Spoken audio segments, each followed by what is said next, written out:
ಉಂಡಮನೆಗೆ ಕನ್ನ ಹಾಕಿದಂತ ಖದೀಮನನ್ನ ಅರೆಸ್ಟ್ ಮಾಡಲಾಗಿದೆ. Delivery boy ವೇಷದಲ್ಲಿ ವೃದ್ಧೆಯಿಂದ ಸುಲಿಗೆ ಮಾಡಿರುವಂತಹ ಖದೀಮ ವೃದ್ಧೆಗೆ ಚಾಕು ಇರಿದು 8 ಲಕ್ಷ ದೋಚಿದ ಇದ್ದ. ಡೆಲಿವರಿ ಬಾಯ್ ವೇಷದಲ್ಲಿ ವೃದ್ಧೆಯಿಂದ ಸುಲಿಗೆ, ವೃದ್ಧೆಗೆ ಚಾಕು ಇರಿದು 8 ಲಕ್ಷ ದೋಚಿರೋದು. ಸಿಂಡಿಕೇಟ್ ಬ್ಯಾಂಕ್ ಕಾಲೋನಿಯಲ್ಲಿ ವಾಸವಿದ್ದಂತ ವೃದ್ಧೆ. ಇನ್ನು ಈತ 4 ತಿಂಗಳು ಇದೇ ವೃದ್ಧೆ ಮನೆಯಲ್ಲಿ ಡ್ರೈವರ್ ಆಗಿ ಕೆಲಸ ಮಾಡಿದ್ದ. ಬೆಳಗ್ಗೆ ಕೆಲಸದಿಂದ ತೆಗಿತಿದ್ದ ಹಾಗೆ ರಾತ್ರಿ ದರೋಡೆ ಮಾಡಿದ.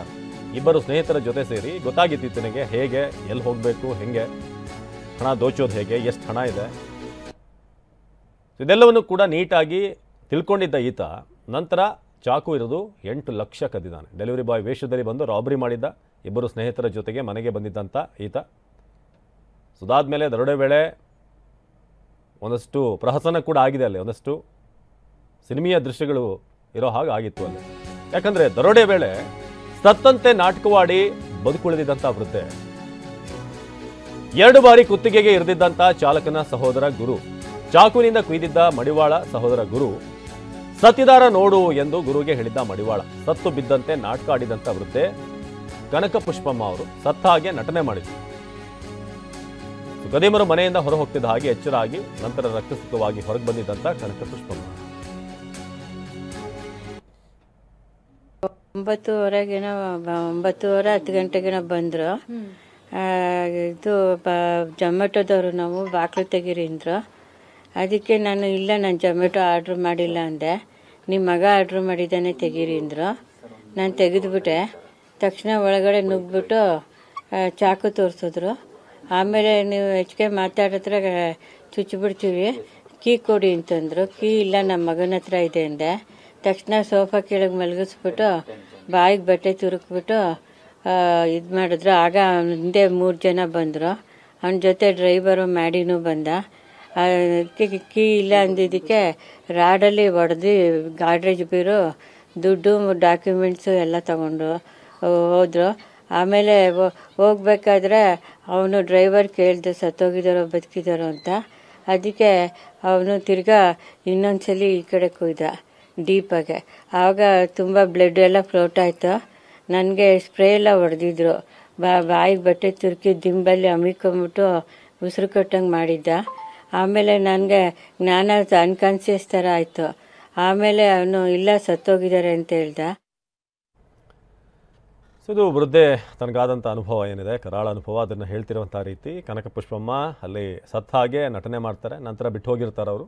ನಂತರ ಅವ್ರನ್ನ ಆಸ್ಪತ್ರೆಗೆ ದಾಖಲಿಸಲಾಗಿತ್ತು. ಇನ್ನು CCTV ಫುಟೇಜ್ ಕೂಡ ನಾವು ನೋಡ್ತಾ ಇದ್ದೀವಿ. ಇನ್ನೊಂದು ಕಡೆ ಮುಖ್ಯ ಆರೋಪಿ ಯಾರು ಅನ್ನೋದನ್ನು ಕೂಡ ನಾವಿಲ್ಲಿ ಗಮನಿಸ್ತಾ ಇದ್ದೀವಿ. ಸೊ ಈತ ಒಂದು 4 ತಿಂಗಳು ಚಾಲಕನಾಗಿ ಕೆಲಸ ಮಾಡಿ ನಂತರ ಈ ಒಂದು ಪ್ಲ್ಯಾನನ್ನು ಮಾಡಿರೋದು ಸ್ನೇಹಿತರ ಜೊತೆ ಸೇರಿ. ದುಡ್ಡಿದೆ ಅಂತ ಗೊತ್ತಾಯಿತು ಪುಷ್ಪಮ್ಮ ಬಳಿ. ನಮ್ಮ ಪ್ರತಿನಿಧಿ ಪ್ರಜ್ವಲ್ ನೇರ ಸಂಪರ್ಕದಲ್ಲಿ ಜಾಯ್ನ್ ಆಗಿದ್ದಾರೆ. ಪ್ರಜ್ವಲ್, ಕೆಲಸಕ್ಕೆ ಇಟ್ಕೊಳ್ಬೇಕಾದ್ರೆ ಯಾರನ್ನ ಅವ್ರ ಹಿಂದೆ ಮುಂದೆ ಏನು ಎಲ್ಲವೂ ಕೂಡ ತಿಳ್ಕೊಬೇಕಾಗುತ್ತೆ ಅನ್ನೋದಕ್ಕೆ ಬೆಸ್ಟ್ ಎಕ್ಸಾಂಪಲ್ ಇದು. ಸೊ ಹೇಗೆ ಈತ ಪ್ಲ್ಯಾನ್ ಮಾಡ್ದ, ಯಾವತ್ತು ಈ ಡ್ರೈವರ್ ಕೆಲಸಕ್ಕೆ ಆತ ಸೇರಿದ್ದು, ನಂತರ ಏನಾಯಿತು? ಅವಿನಾಶ್, ಸೆಪ್ಟೆಂಬರ್ 14ನೇ ತಾರೀಕು ಈ ಒಂದು ಇನ್ಸಿಡೆಂಟ್ ಬನಶಂಕರಿ ಪೊಲೀಸ್ ಠಾಣೆಯ ಸಿಂಡಿಕೇಟ್ ಕಾಲೋನಿಯಲ್ಲಿ ನಡೆಯುತ್ತೆ. ಪುಷ್ಪಮ್ಮ ಅವರ ಮನೆಯಲ್ಲಿ ನಡೆಯುತ್ತೆ. ಇಲ್ಲಿ ಇದಕ್ಕಿಂತ ಮೊದಲು 4 ತಿಂಗಳು ಮೊದಲು ಈ ಮಡಿವಾಳ ಅಲಿಯಾಸ್ ಮ್ಯಾಡಿ ಅಂತ ಹೇಳಿ ಏನ್ ಡ್ರೈವರ್ ಇದ್ದಾನೆ, ಈತನನ್ನ ಕೆಲಸಕ್ಕೆ ತೆಗೆದುಕೊಂಡಿರ್ತಾರೆ. ಇವನು ಅವ್ರ ಮನೆಯಲ್ಲೇ ವಾಸ ಮಾಡ್ಕೊಂಡಿರ್ತಾನೆ. ಅವನಿಗೆ ಫುಡ್ಡು ಬೆಡ್ಡು ಎಲ್ಲದನ್ನು ಕೊಟ್ಟು ಅವ್ರ ಮನೆಯಲ್ಲೇ ಇಟ್ಕೊಂಡಿರ್ತಾರೆ. ಅದಾದ್ಮೇಲೆ ಕೆಲವು ಫೈನಾನ್ಷಿಯಲ್ ವಿಚಾರಗಳಿಗೆ ಒಂದಷ್ಟು ವ್ಯತ್ಯಾಸಗಳು ಬರುತ್ತೆ. ಅವ್ರ ಮಗ ರಾಹುಲ್ ಅಂತ ಏನಿದ್ದಾನೆ ಅವ್ರಿಗೂ ಇವ್ರಿಗೂ ಈ ಡ್ರೈವರ್ಗೂ ಇಬ್ಬರಿಗೂ ವ್ಯತ್ಯಾಸಗಳು ಬರುತ್ತೆ. ಇದಾದ್ಮೇಲೆ ಬೇಡಪ್ಪ, ನೀನ್ ನಮ್ಮ ಮನೇಲಿ ಇರೋದು ಬೇಡ, ನಮ್ಮ ಮನೇಲಿ ಕೆಲಸ ಮಾಡೋದು ಬೇಡ ಅಂತೇಳಿ ಅದೇ ದಿನ ಇವನನ್ನ ಬೆಳಗ್ಗೆ ಕಳಿಸ್ಕೊಟ್ಟಿರ್ತಾರೆ, ನೀನ್ ವಾಪಸ್ ಹೋಗು ಅಂತೇಳಿ. ಅದೇ ದಿನ ಸಂಜೆ ಹೊತ್ತಿಗೆ ಇವನ ಸಹೋದರ ಆಗಿದ್ದಂತ ಗುರು, ವಿಠಲ ಮತ್ತೆ ಒಂದೊಂದ್ 2 ಜನ ಸ್ನೇಹಿತರ ಜೊತೆ ಸೇರ್ಕೊಂಡು ಒಂದು ಪ್ಲಾನ್ ಅನ್ನ ಮಾಡ್ತಾನೆ. ಮೊದಲನೇದಾಗಿ ಬಂದು ಈ ರಾಹುಲ್ ಅವರು ಯಾವಾಗ ಇರಲ್ಲ ಅನ್ನೋದು ಇವನಿಗೆ ಗೊತ್ತಿರುತ್ತೆ. ಅವರು ಸಂಜೆ 10 ಗಂಟೆ ಮೇಲೆ ಹೊರಗಡೆ ಹೋದಾಗ ಅವರಿಗೆ ಫೋನ್ ಮಾಡಿ ಸಹಿತ ಹೇಳ್ತಾನೆ, ಅಣ್ಣ ನಾನು ನಾಳೆ ಸಿಗ್ತೀನಿ ಅಂತ ಹೇಳ್ತಾನೆ. ಅದಾದ್ಮೇಲೆ ಅವ್ರ ಮನೆಗೆ ಬಂದು ಮೊದಲನೇದಾಗಿ ಝೊಮ್ಯಾಟೊ ಫುಡ್ ಡೆಲಿವರಿ ಮಾಡೋ ರೀತಿಯಲ್ಲಿ ಒಂದಷ್ಟು ಡ್ರಾಮಾವನ್ನ ಮಾಡಿ ಮನೆಗೆ ಎಂಟ್ರಿನ ಪಡ್ಕೊಳ್ತಾರೆ. ಅದಾದ್ಮೇಲೆ ಅಕ್ಷರಶಃ ಆ ಒಬ್ರು ವೃದ್ಧೆಗೆ ಬಾಯಿಗೆ ಬಟ್ಟೆ ತುರ್ಕಿ, ಕೈಕಾಲ್ಗಳು ಕಟ್ಟಾಕಿ, ದಿಮ್ಮಿಂದ ಮುಖವನ್ನ ಮುಚ್ಚಿ, ಅದಾದ್ಮೇಲೆ ಕೀ ಕೊಟ್ಟಿಲ್ಲ ಅಂತ ಹೇಳಿದಾಗ ರಾಡ್ ನಲ್ಲಿ ಹೊಡೆದು ಗಾಡ್ರೇಜ್ ಬೀರಲ್ಲಿ ಇದ್ದಂತ ಸುಮಾರು 8 ಲಕ್ಷ ಹಣವನ್ನ ಎತ್ಕೊಂತಾರೆ.